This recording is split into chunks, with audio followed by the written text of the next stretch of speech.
할렐루야. 하나님께서 오늘도 우리를 예배자로 불러주셨는데요, 우리 꿈의 교회 기적의 언어 5가지로 같이 한번 고백하고 인사합시다. 감사합니다. 축복합니다. 사랑합니다. 잘 될 겁니다. 완전히 잘 될 겁니다. 네, 옆분들에게 승리하세요. 하나님께서 오늘 우리에게 주시는 말씀은 누가복음 20장 34절에서 40절 말씀인데요, 다 일어나셔서 먼저 이렇게 우리 말씀을 들고 한번 고백하겠습니다. 성경은 살아계신 하나님의 말씀입니다. 성경은 살아계신 하나님의 말씀입니다. 오늘 우리에게 말씀하여 주옵소서. 오늘 우리에게 말씀하여 주옵소서. 우리가 듣고 행하겠나이다. 우리가 듣고 행하겠나이다. 오늘은 새로운 회복을 준비합시다 라는 말씀의 제목인데요, 20장 34절 제가 먼저 읽습니다.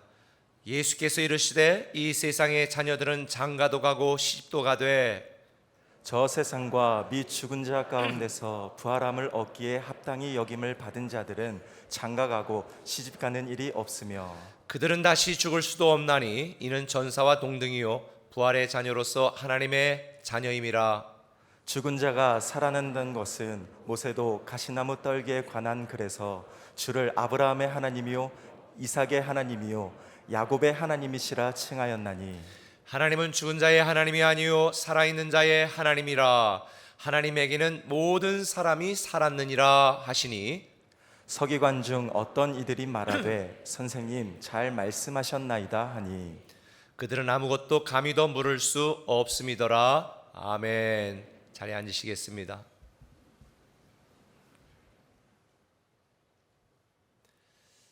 제가 오늘 강단 왼쪽에 우크라이나 국기와 우리 태극기를 걸어 놓았습니다.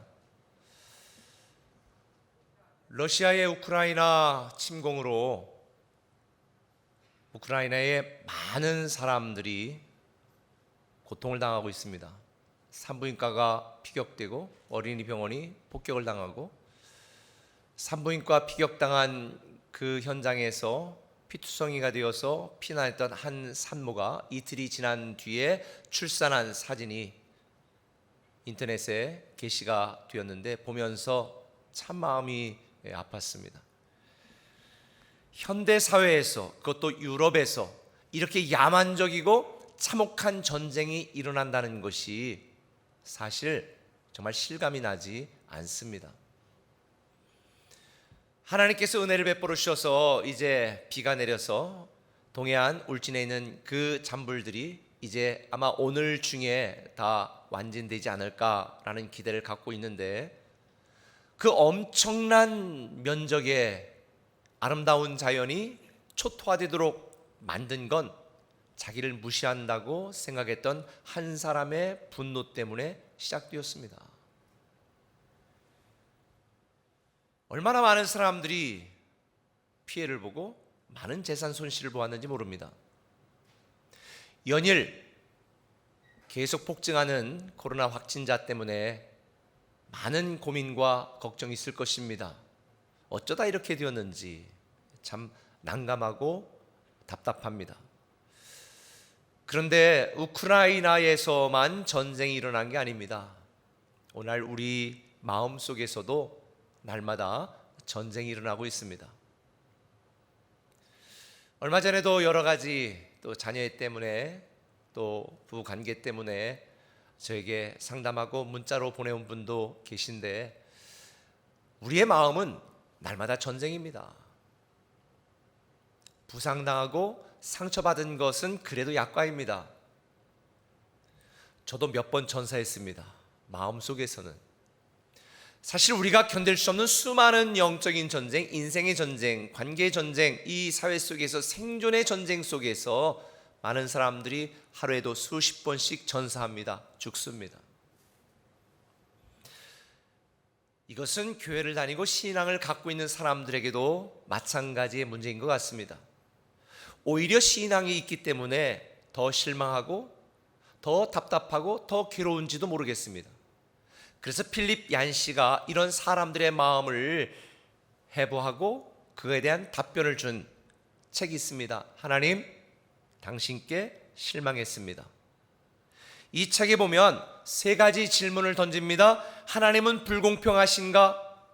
하나님은 침묵하시는가? 하나님은 숨어 계시는가? 하나님이 살아계시다면 짠 하고 나타나서 내 모든 문제를 칼처럼 탁탁탁 다 정리해 줬으면 좋겠는데 우리는 여전히 수많은 전쟁 속에서 부상당하고 신음하고 상처받고 전사하고 있지 않습니까? 그러다 보니까 오늘날 많은 성도들이 하나님이 문제라고 생각합니다. 하나님이 힘이 없으시다고 생각합니다. 그런데 여러분 이걸 아셔야 돼요. 하나님이 문제가 아닙니다. 하나님은 단 한 번도 문제를 일으킨 적이 없습니다. 우리 삶의 수많은 문제는 다 내 탓이고 나의 문제입니다. 모든 원인이 사실은 나로부터 시작된 것입니다. 하나님은 우리를 위하여 독생자 예수 그리스도도 아끼지 아니하시고 우리를 위하여 내어주신 분입니다.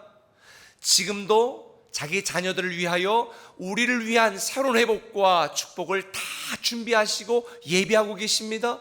그런데 우리는 이런 하나님의 계획을 깨닫지 못하고 하나님에 대한 믿음이 강하지 못하고 우리에 대한 하나님의 예비하심을 준비하지 못해서 경험하지 못하고 누리지 못하는 것입니다. 지난주에 치열했던 대선이 끝나고 새로운 대통령이 당선되었습니다. 대통령 선거 결과를 보면서도 참 마음이 아팠습니다. 어떻게 이렇게 국민들이 철저히 반으로 나눠졌을까? 여러분, 우리 꿈의 성도들은요, 누구를 여러분이 지지했든지 지금부터는 새로운 대통령이 우리 대한민국의 미래를 열어가고 국민들의 평안과 발전을 위하여 잘 일할 수 있도록 그의 지혜와 그의 리더십을 위하여 기도해야 됩니다. 이것이 성도의 마땅한 의무입니다. 그것이 곧 나를 위한 일이기도 합니다. 뉴스를 보니까 대통령 당선인이 이제 국정 운영을 준비하기 위해서 대통령직 인수위원회를 설치하고 다음 주부터 본격적인 준비에 들어간다는 뉴스를 보았습니다. 정권 인수를 준비하는 거지요. 나라를 다스리고 통치할 준비를 하는 거지요. 여러분, 우리도 마찬가지입니다. 우리도 우리의 할 일을 해야 됩니다. 하나님께서 계획하신 새로운 회복이 저와 여러분들에게 이루어지도록 우리도 영적으로 준비해야 새로운 회복을 경험할 수 있습니다. 준비하는 것이 믿음입니다. 준비하는 것이 비전이고 준비하는 것이 능력입니다. 예수님도 말씀과 기도로 준비되고 영적인 권위와 능력으로 준비되었기 때문에 당시 종교 지도자들의 온갖 악랄한 공격에도 다 버텨낼 수 있었고 이겨낼 수 있었습니다. 예수님을 올무에 가두려는 온갖 날카로운 질문들을 다 해결하고 답변할 수 있었습니다. 오늘 본문이 시작되는 상황을 한번 보겠습니다. 누가복음 20장 27절부터 같이 한번 읽겠습니다. 시작.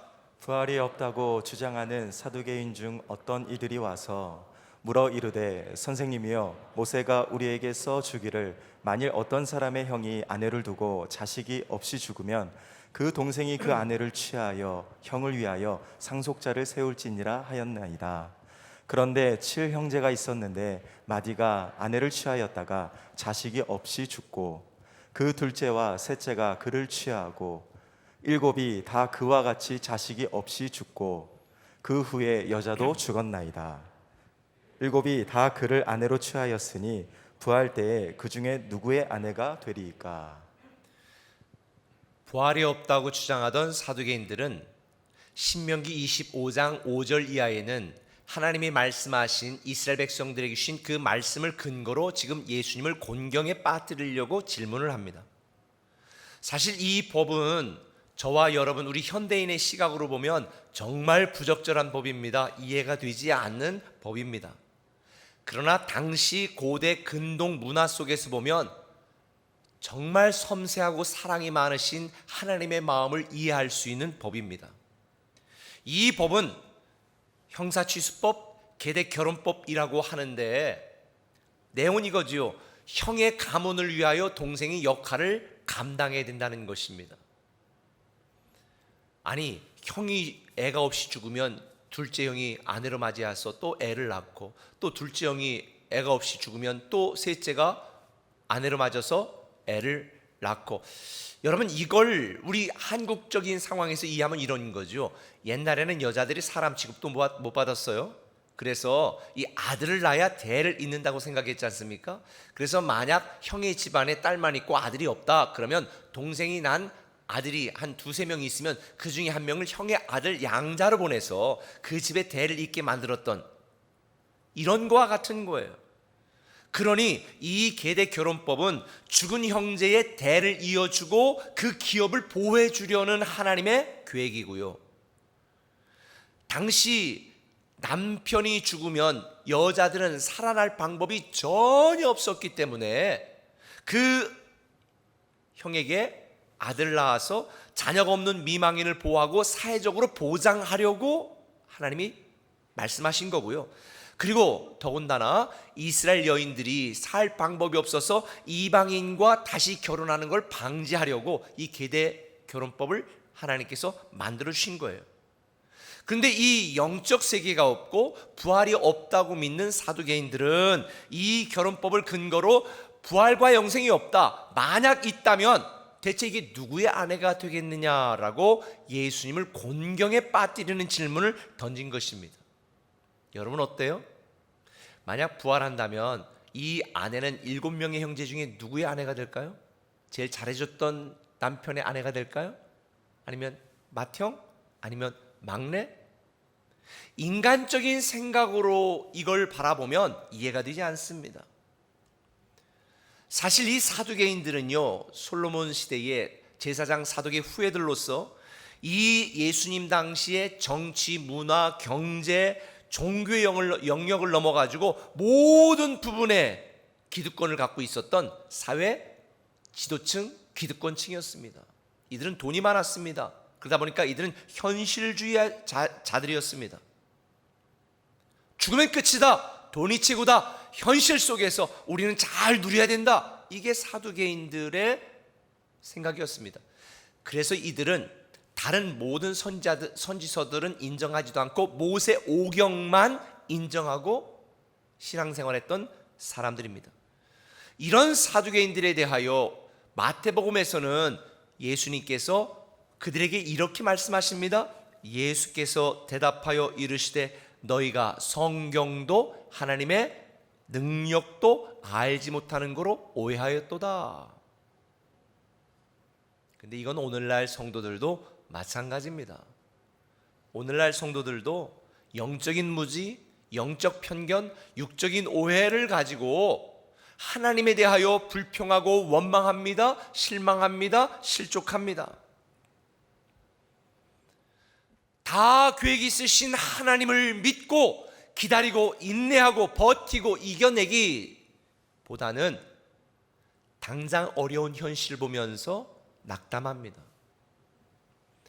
그렇다면 우리는 우리를 위하여 예비하신 이 새로운 회복, 이 하나님의 축복을 누리려면 어떻게 해야 될까? 우리가 감당해야 될 일이 두 가지가 있습니다. 그 첫 번째가 이겁니다. 차원이 다른 믿음으로 새롭게 하라는 것입니다. 차원이 다른 믿음으로 새롭게 하라. 34절부터 보면 이렇게 말합니다. 예수께서 이르시되 이 세상의 자녀들은 장가도 가고 시집도 가되 저 세상과 죽은 자들 가운데서 부활함을 얻기에 합당히 여김을 받은 자들은 장가 가고 시집 가는 일이 없으며. 여기부터 다시 여러분들 읽어요. 시작. 그들은 다시 죽을 수도 없나니 이는 천사와 동등이요 부활의 자녀로서 하나님의 자녀임이라. 주님은 부활이 없다고 주장하는 사두개인들에게 너희들이 지금 이 세상에 대한 이야기만 하는데 이 세상만 있는 게 아니라 영적인 세계도 있다. 그 나라에서는 이 세상의 자녀로 사는 것이 아니라 부활의 자녀로 산다. 그러면 주님은 말하는 거예요. 육신을 입고 사는 세상이 있다면 죽음 이후에 영으로 사는 또 다른 세계가 있다는 걸 가르쳐 주는 거예요. 너희들이 보고 알고 믿고 있는 세상이 전부가 아니라는 거죠. 우리가 경험하지 못하고 우리가 알지 못하는 영적인 세계가 있다는 거예요.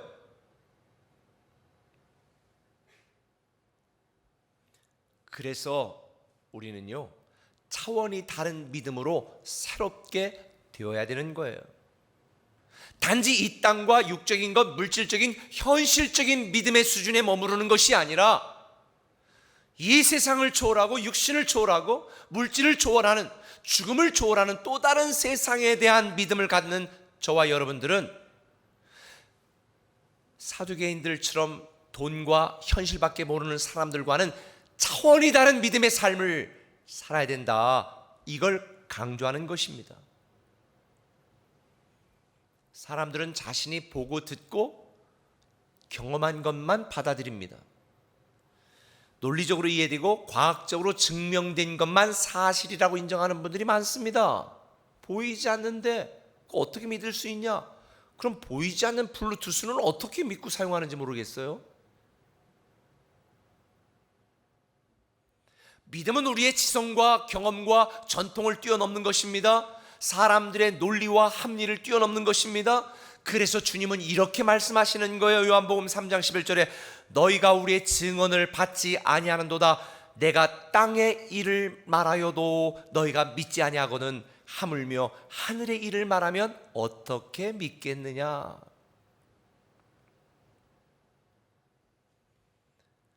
사람들 눈에 보이는 이 세상이 전부가 아닙니다. 하나님의 능력과 신성은 보이지 않는 세계, 영적인 세계에 속해 있는 거예요. 우리는 지금 보고 만지고 느끼고 누리는 1차원적인 삶을 삽니다. 2차원적인 삶도 있습니다. 3차원적인 삶도 있습니다. 근데 바울은 3,000차원의 삶을 경험하고 내가 이야기하여 너희들 이해 못한다. 그리고 입을 다물었습니다. 우리는요, 이제 차원이 다른 믿음으로 좀 새로워져야 됩니다.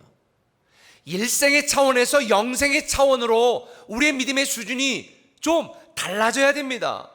사람이 주인이 되고 사람 중심적인 인본주의적인 믿음, 돈이 최고라고 믿는 물질주의적인 믿음에서 우리는 하나님이 중심이 되는 인본주의적인 믿음으로, 하늘이 중심이 되는 하나님 나라 믿음으로 우리의 믿음이 차원이 다르게 좀 새로워져야 된다는 거예요. 죽음은 인생의 마침표가 아니라 영원의 시작점일 뿐입니다. 우리는 죽어도 죽지 않고 영원히 살아요. 죽어도 다시 부활합니다. 그런데 이 부활은요, 믿지 않는 자도 부활합니다. 왜냐하면 믿지 않는 자들은 뭐 죽음으로 끝나는 게 아니에요. 믿지 않는 자들도 부활하고 믿는 자들도 부활합니다. 그런데 부활의 내용과 종류가 달라요. 주님이 뭐라고 말했어요? 요한복음 5장 18절 같이 한번 읽습니다. 시작. 이를 놀랍게 여기지 말라. 무덤 속에 있는 자가 다 그의 음성을 들을 때가 오나니 선한 일을 행한 자는 생명의 부활로, 악한 일을 행한 자는 심판의 부활로 나오리라.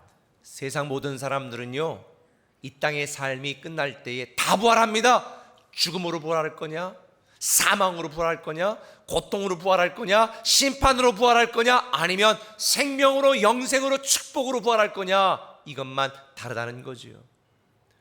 저는 우리 꿈의 교회 모든 성도들이 육적 세상 너머에 있는 영적 세계를 미리 잘 준비하는 차원이 다른 믿음의 소유자가 되기를 예수님의 이름으로 축원합니다. 그래서 헨리 나우엔 목사님은 이렇게 말했습니다. 우리의 생은 하나님의 사랑에 대하여 예라고 답할 수 있는 짧은 기회다. 어떤 성도들은 사두개인들처럼 현실적인 믿음의 차원에만 머물러 있습니다. 내가 잘 되고 잘 먹고 잘 사는 육적 차원의 믿음에 안주하고 있습니다. 단지 이 땅의 일만 생각하며 살아갑니다. 그러나 일생과 이 땅이 전부가 아닙니다. 일생은 영생을 준비하는 기간에 불과한 것입니다. 이 땅의 일만 구하는 영적 차원의 믿음에 머물지 마시고 영원한 하나님 나라를 구하고 소망하는 영적 차원의 믿음으로 새로워지기를 예수님의 이름으로 축원합니다. 현실주의자들이었고 돈을 중요하게 여겼던 사두개인들은 주후 70년 로마 장군 티투스가 예루살렘을 멸망시킬 때에 그들이 그토록 중요하게 여기던 돈과 물질과 함께 다 망해버리고 말았습니다. 영원한 것을 위해 영원하지 않은 것을 사용할 줄 아는 자가 정말 지혜로운 자예요. 현실적인 믿음, 기복적인 믿음 대신에 하나님 나라의 믿음으로, 차원이 다른 믿음으로 새로워질 때에 우리는 우리를 위하여 예비하신 하나님의 새로운 회복을 다 누리고 경험하게 될 줄 믿습니다. 한 걸음 더 나가서 한번 따라합시다. 수준이 높은 신앙으로 새롭게 되자. 수준이 높은 신앙으로 새롭게 되자. 수준이 높은 신앙으로 우리가 좀 새롭게 되어야 하나님의 새로운 회복을 경험할 수 있습니다. 38절에 보면 이렇게 말합니다. 하나님은 죽은 자의 하나님이 아니요 살아있는 자의 하나님이시라. 하나님에게는 모든 사람이 살았느니라. 하나님은 죽은 자의 하나님이 아니라 산 자의 하나님이라는 거예요. 우리 인간은 죽음의 경계 안에서 살아가는 정말 무력하고 하찮은 존재입니다. 하지만 우리 하나님 아버지는 항상 살아계신 분이고 영생으로 존재하시는 분이고 온 우주 만물을 통치하시는 만왕의 왕이십니다. 그래서 우리는 수준이 높은 신앙으로 새롭게 해야 되는 것입니다. 예수님은 사두개인들이 모세 오경만 믿고 있으니까 모세 오경에 있는 말씀을 가지고 부활과 부활 그 이후, 죽음 이후 너머에 있는 세계에 대해서 이렇게 설명하십니다. 37절에 죽은 자가 살아난다는 것은 모세도 가시떨기에 관한 글에서 주를 아브라함의 하나님이요 이삭의 하나님이요 야곱의 하나님이라 칭하였나니, 이 말씀은요, 모세가 가시떨기 나무 안에서 하나님을 만났을 때 하나님이, 모세가 묻잖아요. 누구세요? 그러니까 하나님께서 나는 내 조상의 하나님이니 아브라함의 하나님이요 이삭의 하나님이요 야곱의 하나님이다 라고 말하는 거예요. 아브라함과 이삭, 야곱은 모세보다 500년 전에 먼저 살았던 사람들입니다. 그런데 오늘 이 말씀을 영어로도 보면요, 과거형으로 말한 게 아니라 다 현재형으로 말했어요. 그러니까 지금 살아있는 아브라함을 내가 지금 그 아브라함의 하나님이다, 살아있는 이삭의 하나님이다, 살아있는 야곱의 하나님이다, 이런 말씀으로 말씀하신 거예요. 왜요? 하나님은 시공간을 초월하셔요. 하나님은 언제나 살아계신 분이기 때문에 하나님이 볼 때는 아브라함도 살았고 이삭도 살았고 야곱도 살았고 모세와 직면하고 있는 그 모든 사람들을 동일하게 다 보고 계시는 거죠. 하나님에게는 과거가 없습니다. 늘 현재이신 거죠. 하나님은 사람들의 육신과 영혼을 주관하는 창조주시고 온 우주 만물을 통치하시고 이 세상과 저 세상을 다스리시는 만왕의 왕이시잖아요. 이 살아계신 하나님을 우리가 믿고 있다면 우리는요, 하나님을 내 수준으로 끌어내리는 것이 아니라 우리가 하나님이 기대하시는 수준으로 자라가고 높아지고 성장하고 성숙해야 될 영적 의무가 있는 거죠. 오늘날 성도들 중에는요, 자기 수준에서 이해되지 않는다고 하나님을 온전히 믿지 못하고 하나님의 말씀에 제대로 순종하지 않는 분들이 참 많습니다. 자기 수준에서 사두개인들처럼 하나님을 판단하고 평가하는 분들이 많아요. 여러분, 사두개인들처럼 하나님을 여러분의 수준으로 끌어내리지 마시기 바랍니다. 우리가 하나님이 기대하시는 수준으로, 수준 높은 신앙으로 새로워져야 되는 거예요. 제가 교회에서도 보면 어떤 성도들은 목사를 자기 수준으로 자꾸 끌어내려요. 제가 신학만 몇 년을 했을까요? 신학에 대한 학위만도 몇 개를 갖고 있을까요? 물론 저도 부족한 게 많습니다. 그러나 교회를 이끌어가는 전체적인 큰 측면에서 본다면 성도들이 목사의 수준으로 성장하고 성숙해야지 목사를 자기 기준, 자기 생각으로 끌어내리면 안 되지요. 제가 우리 교회 회의를 할 때도, 위원들을 구성할 때도 공무원과 사업하는 분과 자영업하는 분과 전문직과 되도록이면 이렇게 균형을 맞추려고 그래요. 왜냐하면 우리 학교에서는요 이런 식으로 하거든요. 자기 기준으로 모든 걸. 교회는 학교가 아니에요. 교회는 회사가 아니에요. 교회는 사업체가 아니에요. 그런데 늘 자기가 경험한 자기 기준으로 판단하고 평가하고 끌어내리는 걸 보고 참 안타깝습니다. 우리 꿈의 교회는 모든 신자가 사역자로 섬기는 사랑의 공동체 되어 세상을 변화시키는 교회입니다. 모든 성도가 사역자로 성장하고 성숙하고 수준이 높아져야지 내 수준으로 자꾸 끌어내리면 안 되는 거예요. 여러분, 언제까지 젖만 먹는 어린아이 신앙, 가르침을 받는 초보 신앙에 머무르겠습니까? 우리 꿈의 교회에서도 더 이상 섬김을 받으려고 하는 것보다는 섬기려고 하는 분들이 많아졌으면 좋겠어요.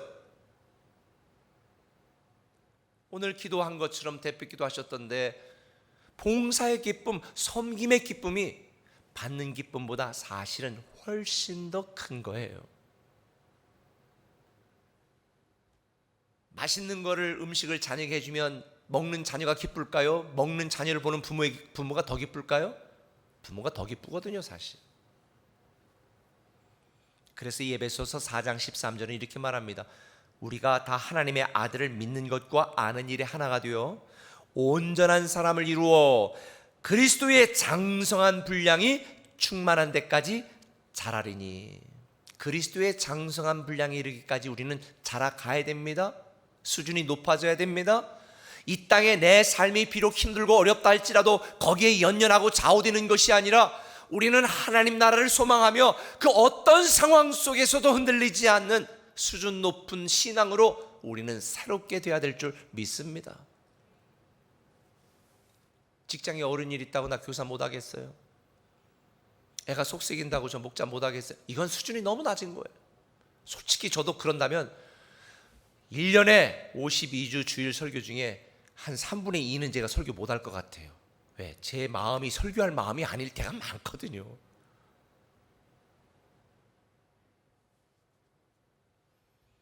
여러분, 이전보다 더 높은 수준의 신앙으로 새롭게 되기를 예수님의 이름으로 부탁을 드립니다. 단지 사도행전들처럼 물질과 현실의 복을 구하는 수준에서 복음과 하나님 나라를 위한 신앙으로 우리는 사로잡아야 되는 거예요.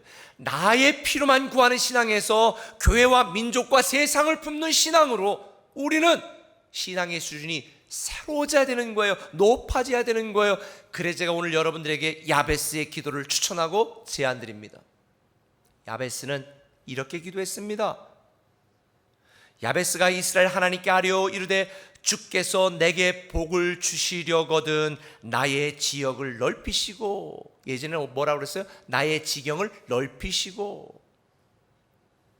이거는 땅 넓혀달라는 게 아니고 부동산 많이 달라는 기도가 아니고요, 영향력에 대한 기도예요. 하나님, 단지 내가 잘 먹고 잘 사는 이런 수준의 복을 나는 원하지 않습니다. 나 때문에 내 가정이 복을 받고, 나 때문에 내 직장이 잘 되고, 나 때문에 내가 속한 사업장이 부흥하는 이런 복을 원합니다. 저는 우리 꿈의 교회가요, 우리 교회만 잘 되기를 전 바라지 않아요. 현재 우리 교회가 150개 교회 이상의 선교사와 미자립 교회들을 돕고 있는데, 저는 우리 꿈의 교회 때문에 한국에 많은 교회들이 희망이 생겼으면 좋겠다라는 생각을 갖고 있습니다. 나 때문에 누군가가 복을 받고 나 때문에 누군가가 잘 되기를 원하지, 남의 것 뺏어서 내가 채워 잘 사는 것 원하지 않아요. 저는 여러분들이 나 때문에 복음이 전해지고 우리 교회 때문에 하나님 나라가 확장되어지는 이런 수준 높은 신앙으로 새로워지는 여러분이 되기를 예수님의 이름으로 축원합니다. 물론 이런 기도를 냈던 야베스도 아무 문제가 없었던 게 아니에요. 많은 환난과 근심이 있었습니다. 그래서 야베스는 이렇게 기도하지요. 주의 손으로 나를 도우사 나로 환난을 벗어나 내게 근심이 없게 하소서. 나의 지경을 넓혀달라는 기도를 했던 야베스조차도 많은 환난 속에 근심이 있었습니다. 그런데 그는 굴하지 않았습니다. 환난에게 지지 않았습니다. 근심에 매몰되지 않았습니다. 내가 힘드니 먹고 살게 해달라는 기도가 1순위가 아니었습니다. 나에게 환난과 근심이 있지만 나의 복음의 영향력, 나의 믿음의 영향력을 넓혀주셔서 나 때문에 누군가가 복을 받고 행복하게 해달라고 그런 기도를 했다는 거예요. 먼저 그의 나라와 그 의를 구하는 수준 높은 신앙입니다. 저는 우리 꿈의 교회 성도들도 사랑의 수준이 좀 높아졌으면 좋겠고요, 섬김의 수준이 좀 높아졌으면 좋겠고요, 하나님께 드리는 수준도 좀 높아졌으면 좋겠어요. 야베스처럼 수준 높은 성도, 수준 높은 신앙의 소유자가 여러분이 되시길 바랍니다. 그런 성도가 될 수 있도록 오늘 말씀을 듣고 은혜 받은 성도들을 위하여 제가 한 가지 제안을 하려고 그래요. 우리가 보통 마지막 주일 착한 헌금을 하는데 오늘은 특별히 여러분들에게 기회를 드리려고 합니다. 우크라이나에 있는 국민들을 위해서 우리가 섬기는 헌금을 좀 하려고 그래요. 원하는 분들만, 은혜 받은 분들만 하세요. 그리고 동해안에 산불로 피해를 당한 분들을 돕는 그런 헌금도 좀 하려고 합니다. 물론 많이 힘드시죠. 제가 정말 오랜만에 얼마 전에 우리 교인들이 헌금 현황을 한번 쭉 보았어요. 그랬더니 11조 금액이 줄어든 분들이 여러 분 계시더라고요. 그만큼 생활이 힘들다는 의미겠죠. 근데 여러분, 우리 야베스처럼 수 높은 신앙의 소유자가 됩시다. 나만 이 땅에서 안전하고 평안하게 사는 것이 아니라 나 때문에 우리 가정이, 우리 교회가, 하나님 나라가 확장되어지는 일에 내가 쓰임받을 수 있다면 기꺼이 내가 쓰임받겠습니다 라고 하는 이런 수준 높은 성도가 여러분이 되었으면 좋겠습니다. 내 안의 한계를 넘어 일하시는 그 하나님, 내 능력의 한계를 넘어 일하시는 하나님을 우리가 믿고 있다면 우리는 수준 높은 신앙으로 기도하고 수준 높은 믿음으로 섬기고 수준 높은 드림으로 하나님을 기쁘게 하는 자가 된다면 하나님께서 우리를 위하여 예비하신 새로운 회복과 축복을 저와 여러분 모두가 누리고 경험할 수 있지 않을까? 저는 그런 생각을 합니다. 말씀을 마무리할게요. 디모데후서 2장 21절에 보면 이런 말씀이 있습니다. 우리 같이 한번 읽습니다. 시작. 그러므로 누구든지 이런 것에서 자기를 깨끗하게 하면 귀히 쓰는 그릇이 되어 거룩하고 주인의 쓰심에 합당하며 모든 선한 일에 준비함이 되리라. 내가 준비된 만큼 하나님께서 우리를 축복하시는 일에 준비된 사람이 된다는 의미입니다. 하나님은 우리가 믿음으로 준비한 만큼, 기도로 준비한 만큼, 사랑과 섬김으로 준비한 만큼 새로운 회복과 축복을 누리게 하세요. 아브라함이 이삭을 번제로 드리러 갈 때에 길을 가면서 이삭이 아브라함에게 묻잖아요. 아버지, 땔감은 여기 있는데 드릴 제물은 어디 있습니까?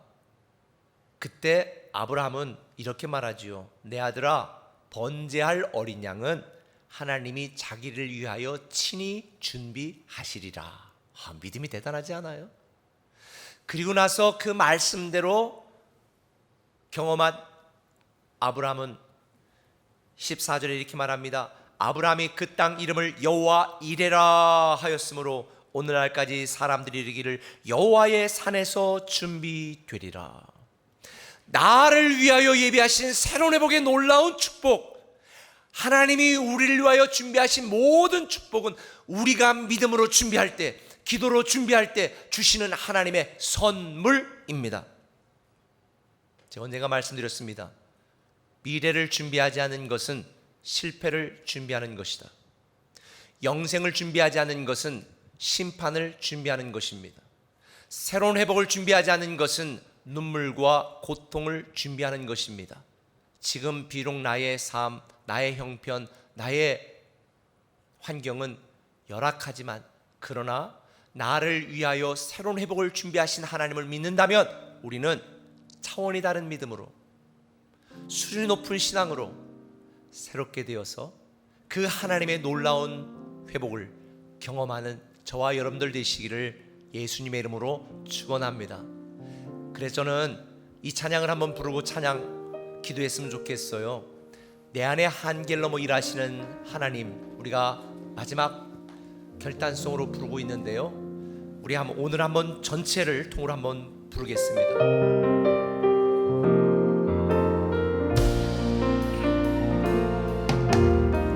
주께서 주신 모든 시간 헛된 것 없네. 그 어느 것도 주의 뜻 알기 어려워도 이유 있음을 알기 원해. 나의 모든 걸음이 주님 안에 있기에 주의 이야기네. 내 안에 한계를 넘어 이해하신 주, 크신 주의 은혜 내 삶을 이끄시네.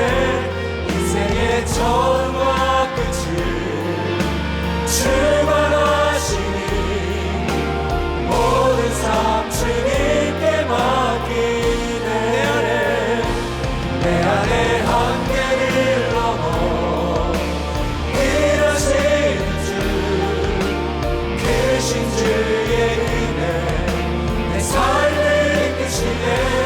인생의 처음과 끝을 주만 아시니 모든 삶 주님께 맡기네.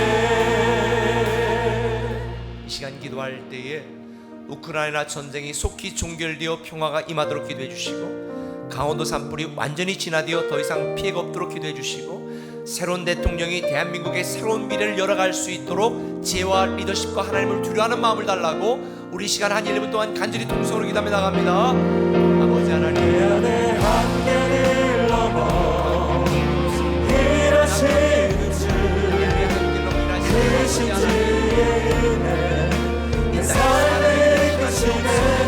인생의 처음과 끝을 주만 아시니 모든 삶 주님께 맡기네. 내 안에 한계를 넘어 일하신 주, 크신 주의 은혜 내 삶을 이끄시네. 인생의 처음과 끝을 주만 아시니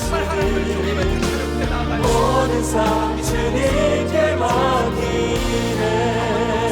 완전히 내 안에 한계를 넘어 아버지 하나님, 일하신 주, 나의 빠짐 크신 아버지 하나님, 주의 나를 위로하여 은혜 주시옵시고, 내 삶을 이끄시네.